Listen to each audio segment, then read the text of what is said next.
हमारा वरिष्ठ नेता और JCM2 का मेंबर कॉमरेड बीबी मंजूमदार दादा, फेडरेशन के national executive committee member comrade Ashish Pachkare, Ambajari से इधर आ चुका है हमारा यूनियन के general secretary comrade Vinod, comrade Nakate, हमारा यूनियन का सभी पदाधिकारियों और आटक्स फैक्ट्री भंडारा का बहादुर मजदूर साथियों, भाइयों बहनों, आप सभी को नमस्कार, आप सभी को लाल सलाम। इधर आशीष पाचकरे ने आज हम लोग क्या परिस्थिति में हैं उसके बारे में विस्तार में आपका सामने विचार रखा है। बहुत कठिन परिस्थिति में है हमारा 41 ऑर्डिनेंस फैक्ट्रीज का कर्मचारी। हमारा भविष्य क्या होने वाला है? इस फैक्ट्री सरकार में रहेगा, नहीं तो अचानक एक दिन अंबानी अदानी का हाथ में जाएगा। इस फैक्ट्री को आगे वर्कलोड मिलेगा नहीं मिलेगा?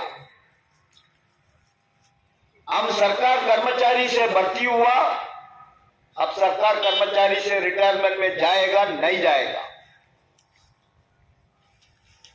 हमारा पेंशन का कोई गारंटी नहीं है।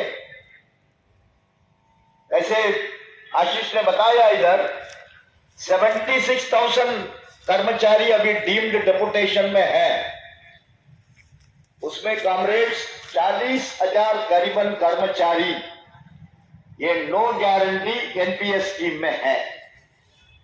उनका भविष्य क्या है?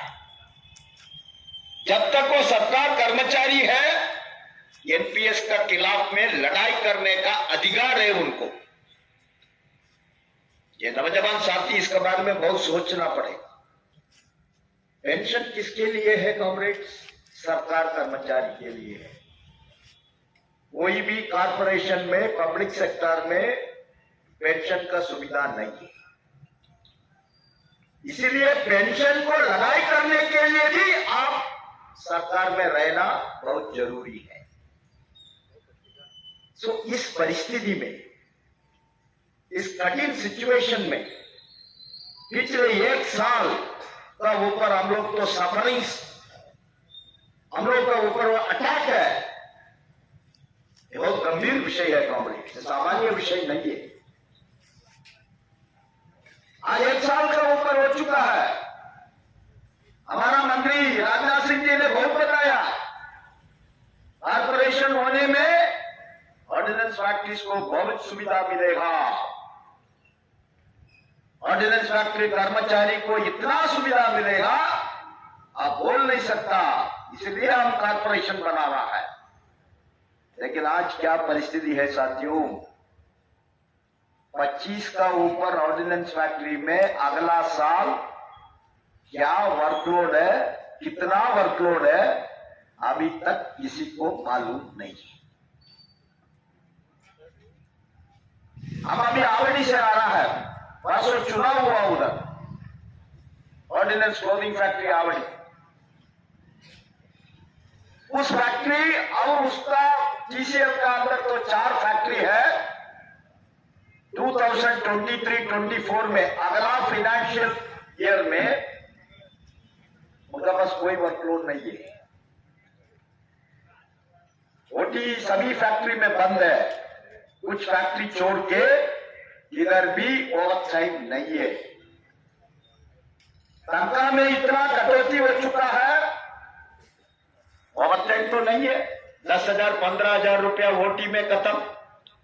20 वर्ष प्रॉफिट नहीं है, उधर भी 5,000 से लेकर 10,000 तक कम। यही परिस्थिति में है सरकार का इस गलत डिसीजन का वजह से। इसका क्या जरूरत है? 220 साल पुराना एक हमारा देश का सबसे पुराना इंडस्ट्री है, रेलवे से ही पुराना है। रेलवे में से ही पुराना है हमारा डिफेंस इंडस्ट्री। 220 साल। सबसे पहले आया तो हमारा ऑर्डिनेंस फैक्ट्री, गणेशर फैक्ट्री काशीपुर, उसका 220 साल का ऊपर उम्र हो चुका है। 65,000 एकड़ जमीन है कॉमरेड्स, 65,000 एकड़ जमीन और 2 लाख करोड़ का ऊपर इसका प्रॉपर्टी का वैल्यू है, प्लांट एंड मशीनरीज। अभी एक रहेगा तो भेजना मुश्किल है, 7 टुकड़ा करो, भेजने का काम इसी हो गया। इसीलिए सरकार ने किया। हम लोग सब मिलके इस सरकार का नीति का खिलाफ में लड़ाई में था, संघर्ष में था, लेकिन सरकार ने पिछले साल हमारे लिए 2 दिन काला दिन है। एक दिन 16 जून 2021, उस दिन कैबिनेट ने निर्णय लिया हमारा इस ऑर्डिनेंस फैक्ट्रीज को खत्म करने के लिए, उसका 7 टुकड़ा करने के लिए 16 जून 2021। और 16 जुलाई 2021 में क्या हुआ कॉमरेड्स, आपको मालूम होना चाहिए। 16 जुलाई को राजनाथ सिंह ने बुलाया, तीनों फेडरेशन को बुलाया। 1 महीने के बाद 16 जून में निर्णय हुआ, 16 जुलाई में हमको बुलाया तीनों को। अब थोड़ा ध्यान में सुनना पड़ेगा, हमारा आईएनटीयूसी का मेंबर लोग हैं, उन लोग भी ज्यादा जोर से सुनना पड़ेगा सच क्या हुआ करके। 16 जुलाई को एडीएफ, आईएनडीडब्ल्यूएफ, बीपीएमएस तीनों फेडरेशन का नेता लोग बैठ के बातचीत कर रहा है, मिनिस्टर का सामने हम लोग का विचार क्या होना चाहिए। तीनों स्पष्ट डिसीजन लिया, हम कारपोरेशन को एक्सेप्ट नहीं करेंगे, कारपोरेशन को विड्रॉ करना पड़ेगा। नंबर 1, हमारा हड़ताल को बंद करने के लिए तो ईडीएस से एक्सा को लेके आया, उसको वापस लेना पड़ेगा। ये दोनों मुद्दे का ऊपर तीनों फेडरेशन का विचार होना चाहिए करके एआईडीएफ की तरफ से हमारा अध्यक्ष पाठक साहब, हम जनरल सेक्रेटरी दस्तखत कर रहा है चिट्ठी में। आईएनडीडब्ल्यूएफ की तरफ से अशोक सिंह उनका अध्यक्ष और श्रीनिवासन उनका जनरल सेक्रेटरी, वो भी दस्तखत कर रहा है। बीपीएमएस की तरफ से उनका vice president comrade Sadhu Singh और उनका जनरल सेक्रेटरी 12:30 बजे पहुंच गया कॉन्फ्रेंस हॉल। 10:30 बजे दस्तखत कर दिया कारपोरेशन के खिलाफ में, पहुंच गया। सब लोग उनका कुर्सी में बैठा।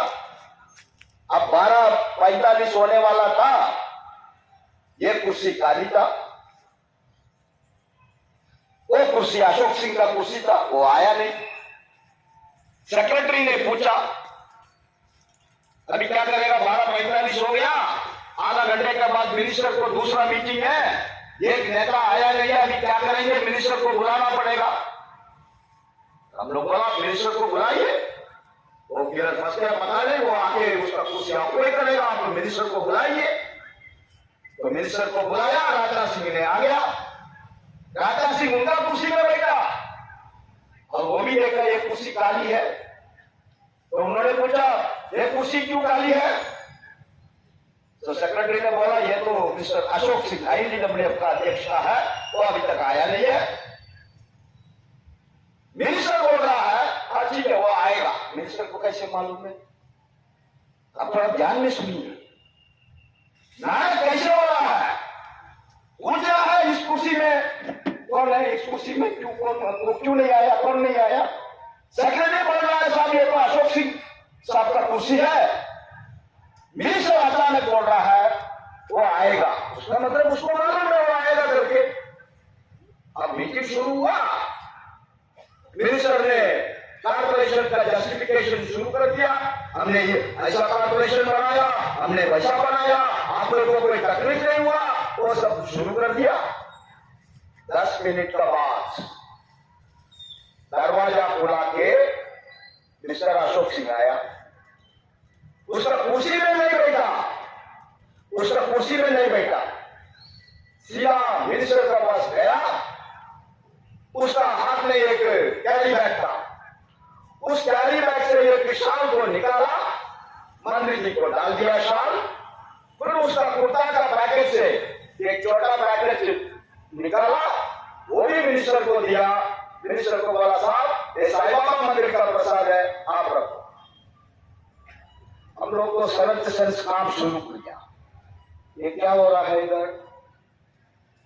अचानक वो अकेला आके उसका जनरल सेक्रेटरी श्रीनिवासन को भी नहीं बुलाया, उसको भी नहीं बुलाया, वो सीधा उधर चले गया, उसको शाल डाल दिया, उसको साईं बाबा का प्रसाद डाल दिया, फिर आके कुर्सी में बैठ गया।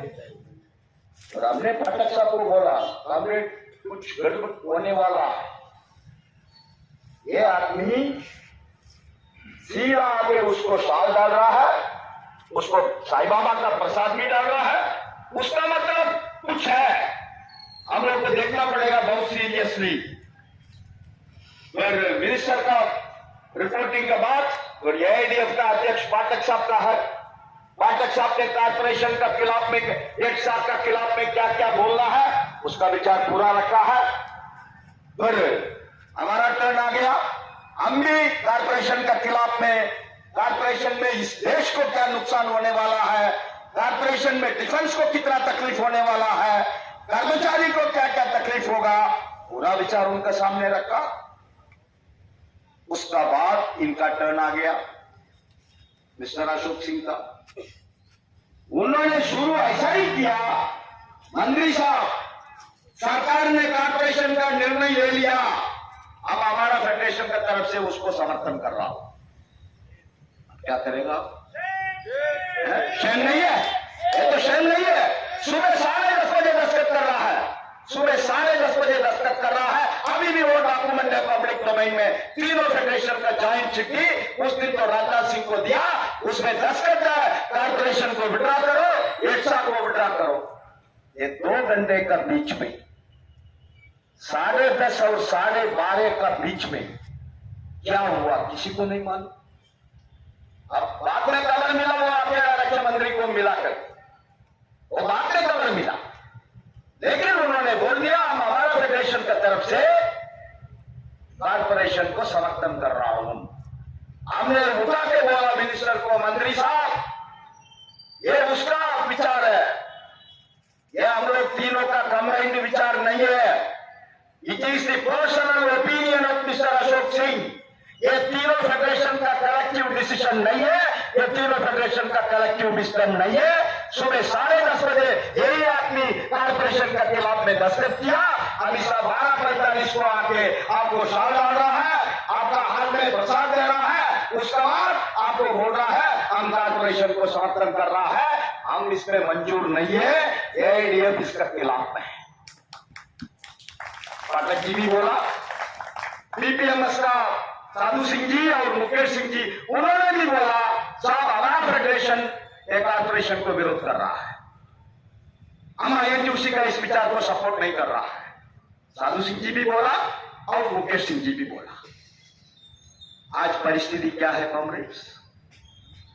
इन्होंने इतना धोखा हमारा डिफेंस कर्मचारी को दिया, इसका वजह से आज हम क्या परिस्थिति में है, हमारा अंतर्वाद मुक्ति तक नहीं हो रहा है, कंपल्शन का प्राइम तक देने के लिए ये सरकार तैयार नहीं। समझ में आना चाहिए कितना बड़ा धोखा है। मिलकर कैंपेन कर रहा था, अभी 1 साल के बाद क्या परिस्थिति है, आपका जीपीएफ के लिए जाना पड़ेगा फील्ड ऑफिस को, आपका वेरिफिकेशन को जाना पड़ेगा फील्ड ऑफिस को, आपका प्रमोशन के लिए जाना पड़ेगा फील्ड ऑफिस को। इस जनरल मैनेजर का हाथ में कोई अधिकार नहीं है, सब अधिकार छीन लिया, कंपल्शन अपॉइंटमेंट भी बंद कर दिया। आप लोग अभी भी छठे पे कमीशन का 20 वर्ष में काम कर रहा है, छठे पे कमीशन का इंसेंटिव में काम कर रहा है।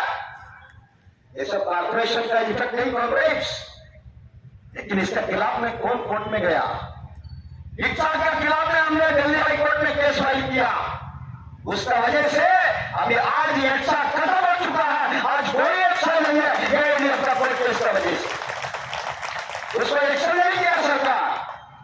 हमने उसका कॉन्स्टिट्यूशनल वैलिडिटी को चैलेंज किया, हमने बोला यह कानून आपने बनाया, हड़ताल करेगा तो 1 साल जेल, हड़ताल को सपोर्ट में भाषण करेगा तो 2 साल जेल, हड़ताल को 10 रुपया डोनेशन दिया तो उसको भी 10,000 रुपया फाइन।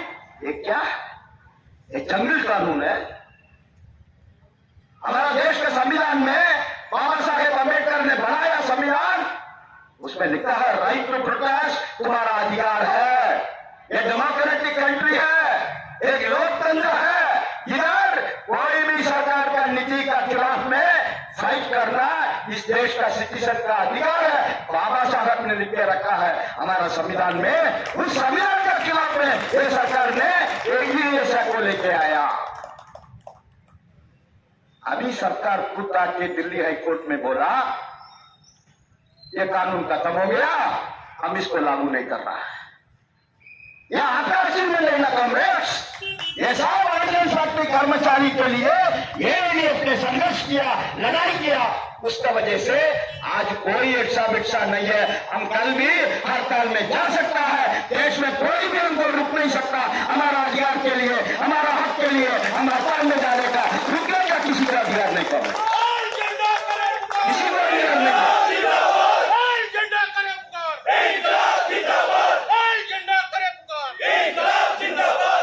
हमने कॉर्पोरेशन के खिलाफ में मद्रास हाईकोर्ट में केस फाइल किया। सरकार ने क्या बोला? सरकार ने बोला ये तो सरकार का अधिकार है, ये democratically elected government has got every right to take a policy decision. उनका काउंटर में लिखा है। हमारा सीनियर लॉयर ने कोर्ट में पूछा इस सवाल, आपको उतना अधिकार किधर से दिया? आपका तो अधिकार होता है प्रधानमंत्री का, कैबिनेट का, वो हमारा देश का संविधान से जनरेट हो रहा है। लेकिन उस संविधान में भी कोई भी पॉलिसी डिसीजन, उस पॉलिसी डिसीजन किसका ऊपर तो इफेक्ट हो रहा है, बिना उनका कंसल्टेशन, बिना उनका कंकरेंस आप पॉलिसी डिसीजन भी नहीं ले सकता है। सुप्रीम कोर्ट ने 1000 दफा बोल दिया you may have majority in the parliament, आपको पार्लियामेंट में मेजॉरिटी रहेगा, लेकिन उसका मतलब वो नहीं है आप मेजॉरिटी को मिसयूज करके आप कोई भी डिसीजन लेगा, उस डिसीजन का खिलाफ में फाइट करने का, उस डिसीजन को कोर्ट में चैलेंज करने का अधिकार इस देश का सिटीजन को है। ये सुप्रीम कोर्ट का जजमेंट है। हमने उसी को हाईकोर्ट में रखा है। हमने हाईकोर्ट में यह भी सवाल पूछा, यह हमारा अपॉइंटमेंट ऑर्डर है, this is my appointment order. माननीय जज साहब, यह हमारा अपॉइंटमेंट ऑर्डर आप पढ़िए। इसमें किधर भी लिखा है, इसमें बहुत लिखा है ना, आपको तो बीवी नहीं होना चाहिए, आपको ये नहीं होना चाहिए, आपको वो नहीं होना चाहिए, आपका ऊपर क्रिमिनल केस नहीं होना चाहिए, वो सब उसमें लिखा है हमारा अपॉइंटमेंट ऑर्डर में। लेकिन उस 2 पेज अपॉइंटमेंट ऑर्डर में आप किधर भी एक सेंटेंस लिखा है हम कभी भी आपको कॉर्पोरेशन का कर्मचारी बनेगा। वो आप हमको बोलता था, हम इस नौकरी में नहीं आता था। हमारा बहुत साथी ऑलरेडी पब्लिक सेक्टर में काम कर रहा था। हमारा बैच में बीएचईएल में कर्मचारी काम कर रहा था, Bharat heavy electricals limited public sector में। डिफेंस में काम मिला करके बीएचईएल का काम छोड़ के इधर आया।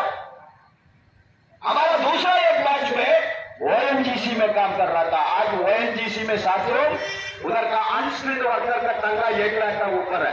अनस्किल्ड वर्कर का तनख्वाह ओएनजीसी में 1 लाख का ऊपर है। उस ओएनजीसी छोड़ के वो लड़का आया ऑर्डिनेंस फैक्ट्री में काम करने का। ये क्यों आया? आप उसको बोलता था बाबा अभी हम आप सरकार कर्मचारी है, लेकिन हम कभी भी ऑर्डिनेंस फैक्ट्री को कॉर्पोरेटाइज करेगा, आपको मंजूर है तो आप आओ, मंजूर नहीं तो मत आओ, ये बोलना पड़ेगा था। आपने नहीं किया, आपने हमारा अपॉइंटमेंट ऑर्डर में किधर भी नहीं लिखा।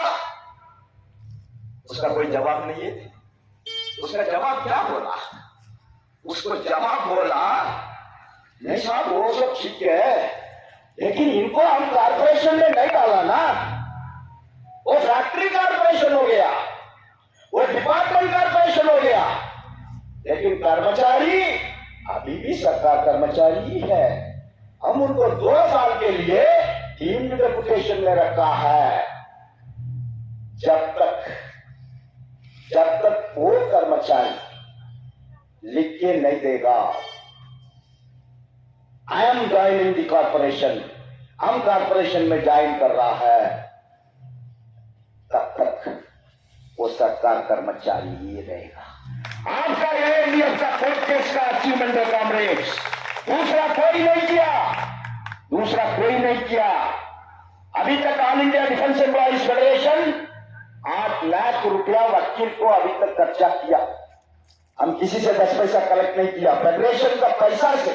आप लोग तो चंदा देता है फेडरेशन को, उसी पैसा से 8 लाख रुपया खर्चा करके फेस हम फाइट कर रहा है। आपको मालूम है TCL में क्या हुआ, IOL में क्या हुआ, आप सबको मालूम है। अचानक उन्होंने एक ऑर्डर इश्यू कर दिया, अगला हफ्ते से आपका नॉर्मल वर्किंग आवर 48 आवर्स, मतलब शनिवार का दिन आपको 8 घंटा काम करना पड़ेगा। आपको सिंगल ओटी नहीं मिलेगा, आपका DOT नहीं मिलेगा। आप जब तक सरकार में था उस दिन आपको सैटरडे का दिन, आधा दिन का, लेकिन अभी आप सरकार में नहीं है, अभी हम कंपनी बनाया। अब कोई भी कंपनी देखो उधर 48 आवर्स है वर्किंग आवर। फैक्ट्री एक्ट का अनुसार, फैक्ट्री एक्ट 1948 का अनुसार हम 48 तक आपसे काम ले सकता है, करके 48 कर दिया। अब 48 करने के बाद फिर आपको DOT किधर से मिलेगा, सिंगल OT किधर मिलेगा है? हमारा दरवान, हमारा एसेंशियल सर्विस कैटेगरी, हमारा मेंटेनेंस वर्कर, ठीक है, पीस वर्कर का DOT नहीं है, बाकी सभी को तो DOT है, NIS को है, NGO को है, सभी को DOT है, लेकिन 48 करने के बाद DOT किधर से मिलेगा? किसी ने चैलेंज किया, किसी ने कोर्ट में गया। It is only the all India defence employees federation. आपका ये मद्रास हाईकोर्ट ने उसको चैलेंज किया। हमारा सर्विस कंडीशन बदल कर रहा है कॉर्पोरेशन। कैबिनेट का निर्णय क्या है? कैबिनेट का निर्णय है जब तक आप सरकार कर्मचारी है, सरकार कर्मचारी का पूरा कानून आपको लागू होगा, लेकिन उसको बदल कर रहा है। कोई भी कर्मचारी का सबसे पहले का सर्विस कंडीशन है साथियों वर्किंग आवर्स। आप इंडस्ट्रियल डिस्प्यूट एक्ट में देखिए, सर्विस कंडीशन में हमेशा टॉप पे आता है वर्किंग आवर्स। आप उस वर्किंग आवर को परिवर्तन कर रहा है। हमने कोर्ट में पिटीशन फाइल किया, जज को बोला, जज साहब ये तो कंटेम्प्ट ऑफ कोर्ट है, this is nothing but contempt of court. Corporation का खिलाफ था हमारा कोर्ट केस में, यही सरकार ने एफिडेविट दाखिल किया, हम इनका सर्विस कंडीशन में कोई परिवर्तन नहीं करेगा जब तक इन लोग सरकार कर्मचारी है करके आपका सामने इन लोगों ने वकालत दाखिल किया। लेकिन अभी उसका खिलाफ में हमारा तो सर्विस कंडीशन है वर्किंग आवर शनिवार का दिन 4 3/4 क्वार्टर, उसको 8 घंटा कर दिया। हमारा एम्प्लॉइज को DOT नहीं मिलेगा, हमारा एम्प्लॉइज को सिंगल OT नहीं मिलेगा। कोर्ट ने बुलाया सरकार का senior lawyer additional solicitor general साहब को बुलाया, मिस्टर शंकर नारायण को। उनको बुला के पूछा ये क्या तमाशा चल रहा बाबा? इसी कोर्ट में, इसी मद्रास हाई कोर्ट में आप लोगों ने वकालत दाखिल किया सरकार का तरफ से, इनका सर्विस कंडीशन में कोई परिवर्तन नहीं होगा, लेकिन अभी अचानक तुमने 48 आवर्स कैसे किया? जवाब नहीं है। सरकार को, वकील को बोलना पड़ेगा हमारा लोग ने गलती किया साहब, हम उसको सुधरेंगे। बाद में ऑर्डर को विड्रॉ कर दिया, अभी भी 44 चल रहा है कांग्रेस, यहां पर अचीवमेंट है। मान लिया TCL में लागू किया, मान लिया हमने कोर्ट में नहीं गया, मान लिया हमने उसको चैलेंज नहीं किया, ये कॉर्पोरेशन लागू करने के बाद बाकी सभी कॉर्पोरेशन उसको लागू करेगा। हमारा डे वर्कर, हमारा दरबान, हमारा फायरमैन, हमारा क्लर्कल स्टाफ, हमारा चार्जमैन, सभी का सिंगल OT खत्म होने वाला था, लेकिन it is only it is only defence employees federation. हमने चैलेंज किया, इसलिए आज भी आप 4434 काम कर रहा है कॉमरेड्स। एनपीएस के बारे में आशीष ने बताया आपका सामने, किसी ने चैलेंज नहीं किया, हमने चैलेंज किया। हमारा पिटीशन आप पढ़िए, उसमें हमने चैलेंज किया। हमने कोर्ट के सामने ये रखा है, साहब अब डीम्ड डेपुटेशन का ऑर्डर में क्या लिखा है, under rule 37A of CCS pension rule हम 76,000 कर्मचारी को डीम्ड डेपुटेशन में कॉर्पोरेशन में भेज रहा है, ठीक है। अब 37A किधर से आया, सीसीएस पेंशन रूल 1972 में आया, ठीक है। लेकिन सीसीएस पेंशन रूल का प्रियम्बल में, सीसीएस पेंशन रूल का सबसे पहला पेज में क्या लिखा है, this rule, this CCS pension rule is applicable only to those employees who are recruited prior to 1/1/2004। ये 2004 के बाद वो सर्विस में आया, उनके लिए सीसीएस पेंशन रूल लागू है। हमारे लिए वो पेंशन रूल लागू ही नहीं है। 40,000 एनपीएस कर्मचारी को वो कानून लागू नहीं है, लेकिन उस कानून का मुताबिक आप इस 40,000 कर्मचारी को डीम्ड डेपुटेशन में कैसे भेज सकता भाई साहब, when the rule itself is not applicable to me। वो कानून हमारे लिए लागू नहीं है। वो कानून में स्पष्ट लिखा है, this is not applicable to employees who are recruited on or after 1/1/2004। हम उसका बाद भर्ती में आया, अब हमको कैसे इस कानून के मुताबिक डीम्ड डेपुटेशन में भेज सकता है, it is an illegal government order. सरकार के पास कोई जवाब नहीं है, कोई जवाब नहीं कांग्रेस। हम दूसरा भी ये सवाल रेज किया, फंडामेंटल रूल में एक प्रोविजन है। क्या प्रोविजन है, अभी आप पीछे देखिए, हमारा कुर्सी खाली है, हम उस कुर्सी में बैठा था, ठीक है, श्री कुमार उस कुर्सी में बैठा था। अब डकाटर जी ने बोला आपको इधर आके डीम्ड डेपुटेशन में भाषण करो। हम भाषण शुरू किया, लेकिन हमारे लिए वो कुर्सी खाली गई ना। हमारा भाषण कंप्लीट होने के बाद हम सीधा आके उस कुर्सी में बैठेंगे। यही फंडामेंटल रूल में बोलता है लीन, LIEN, लीन। उसका मतलब सरकार कर्मचारी कोई भी दूसरा डिपार्टमेंट को डेपुटेशन में जाएगा तो उसको एक लीन रहेगा। लीन का मतलब यह है उनका कुर्सी उधर खाली रहेगा। उस डेपुटेशन पीरियड में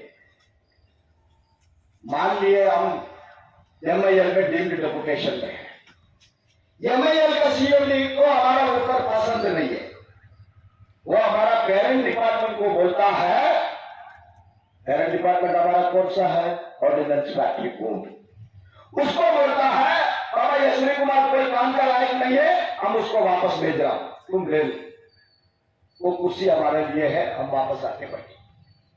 मान लिया श्री कुमार खुद बोल रहा है हमको MIL में पसंद नहीं, इधर का काम आपको सूट नहीं हो रहा है, बाबा हमारे हमारा पेरेंट डिपार्टमेंट में भेजो, फिर भी हम आके हमारा कुर्सी में बैठ सकता है। मान लिया हमारा पेरेंट डिपार्टमेंट बोल रहा है, ऑर्डिनेंस फैक्ट्री बोर्ड MIL को बोल रहा है हमने आपको श्री कुमार को भेजा, लेकिन अभी हमको श्री कुमार का जरूरत है, आया बुलाएंगे, हम उसको वापस ले रहा है, हमारा कुर्सी उधर रहेगा। उसका नाम है लीन। फंडामेंटल रूल में बोलता है लीन, LIEN, लीन। अभी हमारे लिए लीन किधर है, हमारा पेरेंट डिपार्टमेंट ही खत्म कर दिया। My parent department was ordnance factory board, उसको तुम लोगों ने डिसॉल्व कर दिया, वो डिपार्टमेंट ही नहीं है, उसको साथ टुकड़ा कर दिया। Where I will go back, हम किधर जाएंगे, हमारा लीन किधर है, कोई जवाब नहीं। अब ये सब आपका सामने क्यों रखना चाहता हूं कॉमरेड, बहुत दिन के बाद आपको मिलने का मौका मिला ना हमको, आपको ये मालूम होना चाहिए, आप नौजवान साथी बहुत है, आपको मालूम होना चाहिए ये तो कॉर्पोरेशन को किया, संविधान के खिलाफ भी किया, सभी कानून छोड़ के आपको कॉर्पोरेटाइज किया, उसको आईएनटीयूसी ने सपोर्ट किया। उसका मतलब क्या है? उसका मतलब दूसरा कुछ है उसको? नहीं तो सपोर्ट करने का क्या जरूरत था? अभी भी तो बीपीएल ने सपोर्ट नहीं किया ना, सीडीआर ने सपोर्ट नहीं किया, एसोसिएशन, उनको उतना ट्रेड यूनियन अधिकार नहीं है, वो भी सपोर्ट नहीं किया ना। आईओएफएस एसोसिएशन पहले सपोर्ट किया था, लेकिन अभी वो भी विरोध कर रहा है। आप सबको मालूम होना चाहिए, AIDF, BPMS, CDRA, IOFS association, Indian ordnance factory service association, हमारा तो ग्रुप या ऑफिसर एसोसिएशन, ये चारों दस्तखत करके राजनाथ सिंह को चिट्ठी दिया, हम लोग कॉर्पोरेशन के खिलाफ में हैं, हम सरकार कर्मचारी से भर्ती हुआ, हमको सरकार कर्मचारी में ही रखना पड़ेगा। इस देश में साथियों आपको यह भी मालूम होना चाहिए, कुछ आशीष भी बताया है, बीएसएनएल को कॉर्पोरेशन किया, वो सब हमारा वकालत में सरकार ने रखा है, लेकिन बीएसएनएल में कैसे कॉर्पोरेशन हुआ? बीएसएनएल का federation, government of India, chief labour commissioner का साथ बैठ के एक एग्रीमेंट साइन किया। उस एग्रीमेंट में क्या था? 1000 रुपया बेसिक पे में बढ़ेगा, सभी कर्मचारी को एक टेलीफोन फ्री मिलेगा। जब कोई मोबाइल ईमेल नहीं था, लैंडलाइन का ऊपर ही सभी लोग काम करता था। उन्होंने दस्तखत किया, लेकिन उन लोग को उसका पीछे क्या कॉन्स्पिरेसी था मालूम नहीं था। उन लोग, हमारा नेता लोग भी उधर सोचा अब बीएसएनएल करने के बाद हम पब्लिक सेक्टर बनेगा, बहुत पैसा कमाएगा, 5 साल में एक दफा हमारा तनख्वाह में परिवर्तन होगा। कारण उस जमाने में पब्लिक सेक्टर में 1 in 5 years वेज एग्रीमेंट होता था। लेकिन सरकार बहुत क्लेवर है ना, तब बीएसएनएल शुरू हो गया और बीएसएनएल में प्राइवेटाइजेशन भी शुरू हो गया। अंबानी को लाइसेंस, टाटा को लाइसेंस, अदानी को लाइसेंस, जियो को लाइसेंस, बीओ को लाइसेंस, एयरटेल को लाइसेंस, एयरसेल को लाइसेंस, सबको लाइसेंस दे दिया। इनको टेक्नोलॉजी 3G में ही है, अभी 5G तक पहुंच गया टेक्नोलॉजी टेलीकम्युनिकेशन का, लेकिन बीएसएनएल अभी भी 3G में है। उन लोगों का हालत क्या है? 80,000 कर्मचारी वॉलंटरी रिटायरमेंट लेके चले गया। ठीक है, उन लोग ने चले गया कारण सब पुराना पेंशन में था, कोई नया पेंशन वाला नहीं था। 2000 में बीएसएनएल बनाया, तब नया पेंशन क्यों था? 2000 में बीएसएनएल बनाया, तब कोई नया पेंशन नहीं था, सभी लोग पुराना पेंशन में था, वो वीआरएस लेके जा सकता है। लेकिन हमारा कर्मचारी 40,000 को किधर से वीआरएस मिलेगा? अब मिलेगा तो भी क्या 2000 पेंशन लेके घर जाएंगे? लेकिन कॉमरेड्स, इसी सरकार में सरकार कितना आपको अन्याय कर रहा है देख लीजिए। इसी सरकार में ऑल इंडिया रेडियो, आकाशवाणी और दूरदर्शन, ये दोनों सरकार था, उधर का कर्मचारी भी सरकार था। लेकिन एक दिन अचानक मनमोहन सिंह का सरकार ने निर्णय लिया, ये दोनों को मर्ज करके हम एक कॉर्पोरेशन बनेगा, उसका नाम है प्रसार भारती कॉर्पोरेशन। लेकिन उस समय वामपंथी का एमपी का सपोर्ट में सरकार चला रहा था। हमारा बहुत बड़ा नेता कॉमरेड गुरदास दास गुप्ता पार्लियामेंट का बहुत बड़ा नेता था। उन्होंने इन दोनों यूनियन का कर्मचारी को लेके मनमोहन सिंह और चिदंबरम के पास गया। उन्होंने बोला, ठीक है, आपका अधिकार है कॉर्पोरेशन करने का, लेकिन इस कर्मचारी को आप कॉर्पोरेटाइज नहीं कर सकता। अल्टीमेटली उधर क्या हुआ कॉमरेड्स? पार्लियामेंट का अंदर वामपंथी का वजह से पार्लियामेंट का अंदर मनमोहन सिंह का सरकार एक कानून पास किया, the Indian broadcasting corporation limited act. Prasar Bharati के लिए एक कानून पार्लियामेंट में बनाया, उसका नाम है the Indian broadcasting corporation limited act. उसमें क्या लिखा है? हमने कोर्ट में बोला जज के सामने, जज साहब इसी सरकार में जब ऑल इंडिया रेडियो और दूरदर्शन ये दोनों प्रसार भारती हो गया, सरकार ने उसके लिए पार्लियामेंट में कानून पास किया, Indian broadcasting corporation limited act. उसमें क्या लिखा है? उसमें लिखा है इस कानून पार्लियामेंट में पास होने के बाद कौन सा दिन गवर्नमेंट ऑफ इंडिया का गैजेट में इसका नोटिफिकेशन पब्लिश होगा, उस पर्टिकुलर डेट में आकाशवाणी का कर्मचारी और दूरदर्शन का कर्मचारी उनका रिटायरमेंट तक सरकार कर्मचारी में रहेगा, कॉर्पोरेशन का कर्मचारी नहीं बनेगा। हमने जज के सामने यही पूछा, ठीक है कॉर्पोरेशन का लड़ाई एक तरफ है, लेकिन यही सरकार है, वही सरकार आकाशवाणी और दूरदर्शन के कर्मचारी को उसको कॉर्पोरेटाइज करके प्रसार भारती बनाने के बाद अब उनको सुविधा दिया, अब रिटायरमेंट तक सरकार कर्मचारी में रहेगा। हमारे लिए क्यों नहीं? ये सब लड़ाई अभी चल रहा है Comrades, and it is only the all India defence employees federation आपका इस पूरा अभियान के लिए फाइट कर रहा। सरकार का सामने सरेंडर नहीं किया, कभी सरेंडर नहीं करेंगे। All India defence employees federation वो एक फेडरेशन है, वो एक सारा फेडरेशन है। इस मोदी सरकार का डिक्टेटरशिप के खिलाफ में, इनका अन्याय का खिलाफ में, इनका इनजस्टिस के खिलाफ में हम संघर्ष में है, लड़ाई में है। हम छोड़ेगा नहीं इस सरकार को, हम छोड़ेंगे नहीं।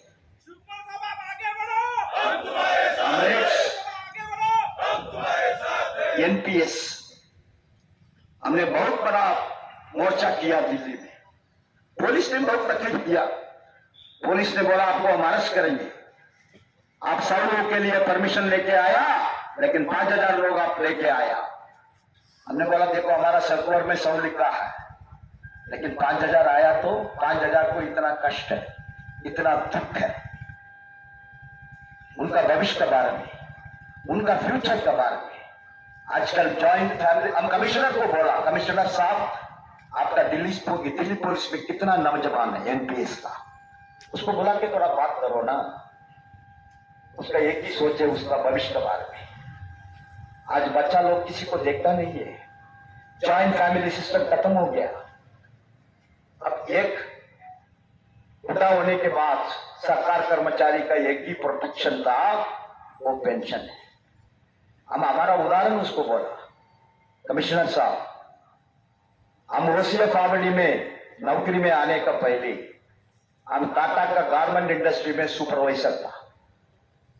1978 में हमको भर्ती मिला, कोरोमंडल गारमेंट्स लिमिटेड, टाटा का गारमेंट कंपनी। 5000 लोग काम कर रहा था उस समय उस फैक्ट्री में।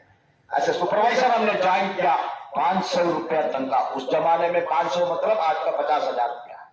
500 रुपया में हमने गया, लेकिन वो नौकरी छोड़ के हम ओसीएफ आवड़ी में as a tailor C grade हम नौकरी ज्वाइन किया, as a worker, as a semi skilled worker. हमारा राजीनामा लेटर सबमिट करने के लिए हम टाटा का नेफ्यू था, उसका नाम है ये जे टोस्कानो, वो उस जमाने में ऑक्सफोर्ड का एमबीए पढ़ के आके उस फैक्ट्री का जनरल मैनेजर था। हम उनका पास गया हमारा राजीनामा सबमिट करने के लिए। उन्होंने हमको बहुत लेफ्ट एंड राइट फायर किया, तुम ये अच्छा नौकरी छोड़ के उधर क्यों जा रहा बाबा। हमने उसको बोला जीएम साहब मालूम है आप हमको 500 रुपया दे रहा था, इधर हम सुपरवाइजर था, उधर हम मशीन में काम करना पड़ेगा, आगे हमारा भविष्य क्या है मुझे नहीं मालूम, लेकिन हमको पेंशन तो मिलेगा। आप हमको पेंशन नहीं देगा ना, Tata will not give me pension, Tata हमको पेंशन नहीं देगा ना, लेकिन government will give me pension. उन्होंने पूछा बेटा आपको 22 साल उम्र है, इस उम्र में तुम पेंशन के बारे में सोच रहा है, लेकिन वही पेंशन लेके अभी हमारा जिंदगी चल रहा है ना कॉमरेड्स। हमने वही बोला ये लड़का लोग का भविष्य क्या है। हमारा 18 साल हो गया साहब, ये हमारा मेमोरेंडम है, हम जितेंद्र सिंह को सबमिट कर रहा है पेंशन मिनिस्टर को, आप थोड़ा पढ़िए, यू प्लीज रीड इट। 18 साल हो गया एनपीएस आने के बाद रिटायरमेंट में लोग जा रहा है, कितना पेंशन मिल रहा है? 2000, 4000। उसी आदमी को पुराना पेंशन स्कीम लागू है तो उसको मिलेगा तो 15,000 से 25,000 तक। साल में 2 डीए मिलेगा। एनपीएस में कोई डीए का सुविधा नहीं है। पुराना पेंशन में 40% आपको कम्यूटेशन करके एडवांस लेके घर जा सकता है। एनपीएस में हम कौन सा पैसा कम्यूटेशन करेंगे? वो कम्यूटेशन भी हम जिंदगी में है तो 15 साल का बाद हमको वापस मिलेगा। अगर हम लोगों ने डिमांड रखा 12 साल का बाद उसको वापस दे दो। 80 उम्र के बाद 20% पेंशन तो ज्यादा होता है, लेकिन अभी उसके लिए भी पार्लियामेंट कमेटी ने सिफारिश किया, बाबा 80 उम्र तक कौन रहता है इस देश में, आप 5 साल में एक दफा 5% पेंशन को इंक्रीज करो। ये सब सुविधा पुराना पेंशन में है, लेकिन नया पेंशन में क्या है? कुछ भी नहीं है। अब 4 स्टेट गवर्नमेंट ने ऑलरेडी विड्रॉ कर दिया, छत्तीसगढ़, राजस्थान, पंजाब, झारखंड, वो सब विड्रॉ कर दिया। अभी हिमाचल प्रदेश में कांग्रेस ने उसको मैनिफेस्टो में बोला हम वापस आएगा तो कांग्रेस गवर्नमेंट हिमाचल प्रदेश में हम एनपीएस को विड्रॉ करेंगे। अभी चीफ मिनिस्टर ने बताया सबसे पहले कैबिनेट मीटिंग में हम एनपीएस को खत्म करके दस्तखत करेंगे। 5 स्टेट में हो गया, 5 स्टेट में तो हो गया ना। क्यों किया? उनको भी मालूम है ये खतरनाक है एनपीएस। लेकिन अभी निर्मला सीतारमण ने पार्लियामेंट में इतना घमंड है कॉमरेड्स, इतना घमंड है, वो बोलता है पार्लियामेंट में जवाब देता है। कुछ एमपी ने पूछा, अब 5 स्टेट ने वापस कर दिया, अभी आप क्यों वापस नहीं कर रहा है? जवाब क्या दे रहा है? ये तो गलत डिसीजन है। उन लोगों ने पीएफआरडीए में कितना पैसा डाला वो उनको वापस नहीं मिलेगा। बोलने का इनको को अधिकार है कॉमरेड्स? वो तो स्टेट गवर्नमेंट का पैसा है ना, उधर का कर्मचारी का पैसा है ना। इतना घमंड है, पार्लियामेंट में बोल रहा है हम उस पैसा पीएफआरडीए में एक दफा पैसा आ गया तो उसको हम वापस नहीं देंगे। किसको बेवकूफ बना रहा है? ऑलरेडी हमने एक सुविधा बनाया, आप सबको मालूम है। 2003 में किसका सिलेक्शन खत्म हो गया, लेकिन भर्ती 2004 में मिला। सुप्रीम कोर्ट ने बोला उसको पुराना पेंशन देना पड़ेगा। हमने फाइट किया, सभी के लिए ऑर्डर हुआ। ऑर्डिनेंस फैक्ट्री में कम से कम 3,000 का ऊपर कर्मचारी को उसका बेनिफिट मिला। तब क्या हुआ? सरकार का कितना पैसा था पीएफआरडीए में, वो पैसा सरकार का अकाउंट में गया। कर्मचारी का कितना कंट्रीब्यूशन था, वो पैसा कर्मचारी का नाम पर जीपीएफ लागू करके उनका अकाउंट में डाला। अब पीएफआरडीए में पैसा वापस देने का सुविधा नहीं तो ये फिर कैसे हुआ? अभी और एक केस हम फाइट कर रहा है। वही सुप्रीम कोर्ट के जजमेंट का अनुसार 2003 में एडवर्टाइजमेंट किया, लेकिन interview, trade test, selection, PVR, medical सब 2004 का बाद हुआ। उनको भी ओपीएस डाल शुरू करना पड़ेगा। क्यों? उस एडवर्टाइजमेंट में किधर भी नहीं लिखा तुमको नया पेंशन स्कीम का अंदर ही तुम आएगा करके। लोग गया सुप्रीम कोर्ट तक, पैरामिलिट्री फोर्सेस, सीआईएसएफ, सीआरपीएफ के जवान सुप्रीम कोर्ट तक गया। सुप्रीम कोर्ट ने स्पष्ट जजमेंट दिया 2003 का नोटिफिकेशन का अनुसार 2004, 2005, 2006 कभी भी उसका नौकरी होने दो, नोटिफिकेशन 2003 नहीं तो उसको पुराना पेंशन देना पड़ेगा।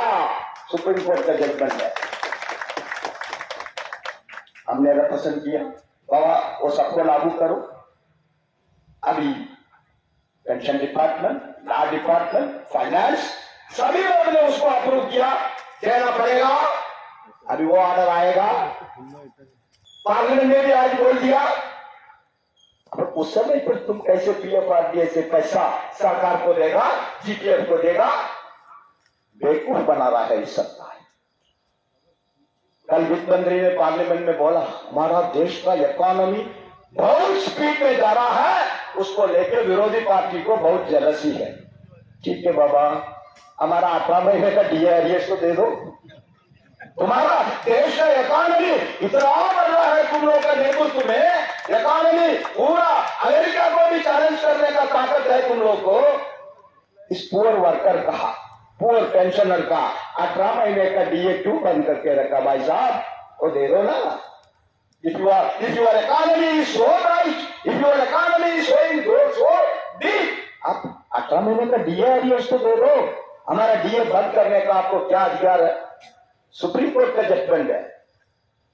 कोई भी कर्मचारी का, पेंशनर का पैसा बंद करने का सरकार का अधिकार नहीं है। टेम्पररी बंद कर सकता है कुछ कारण के लिए, कोविड आ गया, कुछ एपिडेमिक आ गया, कुछ नेचुरल कैलामिटी आ गया, कुछ दिन के लिए अब रुक सकता है, लेकिन परमानेंटली रुक नहीं सकता, परमानेंटली रुक नहीं सकता। आपको देना पड़ेगा 6% इंटरेस्ट का साथ देना पड़ेगा।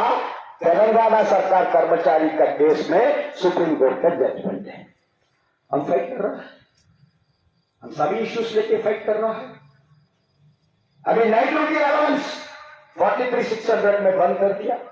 43,600 का ऊपर बेसिक पे है, और हमको नाइट शिफ्ट में मत डालो। हम नाइट शिफ्ट में काम कर रहा है तो फिर हमको नाइट ड्यूटी अलाउंस हमारा बेसिक पे तो वहां पर मिलना चाहिए।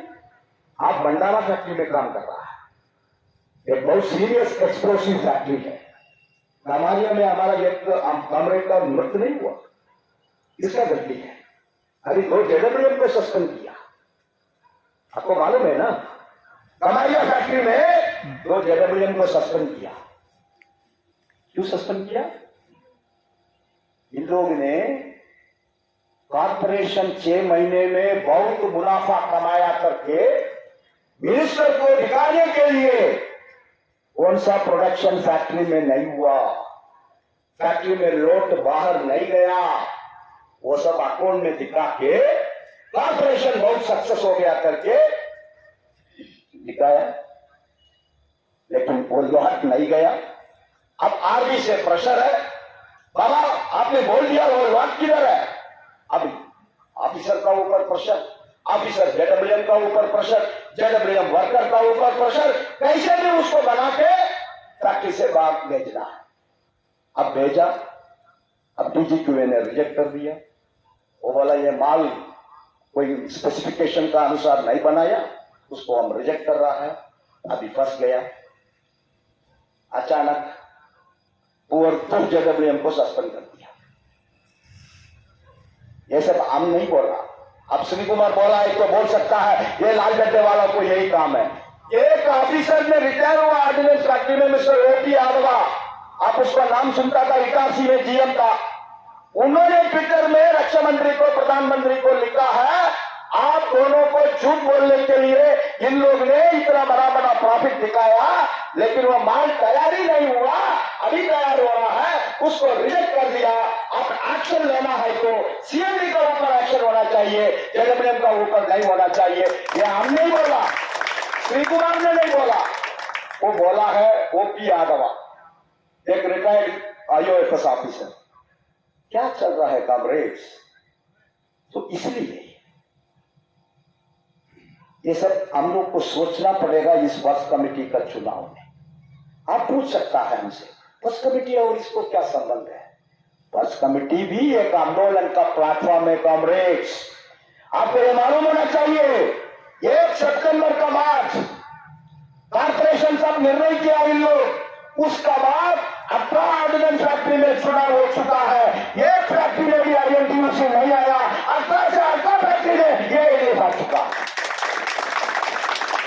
अभी हमारे से आ रहा है 400 वोट का डिफरेंस में। अब हम लोग उस फैक्ट्री का कर्मचारी है, 42 इयर्स उस फैक्ट्री में सर्विस करने के बाद वर्ष कमेटी तो हम लोग जीता है, लेकिन फर्स्ट टाइम में कॉमरेड्स वर्ष कमेटी चुनाव में 400 वोट का फर्क में एआईडीएफ के कैंडिडेट्स ने जीत गया। उसका मतलब क्या है? उसका मतलब क्या है? उसका बगल में सबसे बड़ा फैक्ट्री है heavy vehicle factory, Avadi tank factory. 1 महीने का पहले चुनाव हुआ, कैंटीन का 505, वर्क कमेटी का 10 का 10। ये कैसे है? एक उदाहरण बोल के हम समाप्त कर रहा हूं, आपको मालूम होना चाहिए। हमने बोला ना सबसे पुराना फैक्ट्री कन्वेंशन फैक्ट्री, उस फैक्ट्री में 35 साल से INTUC का हाथ में है वस्तु।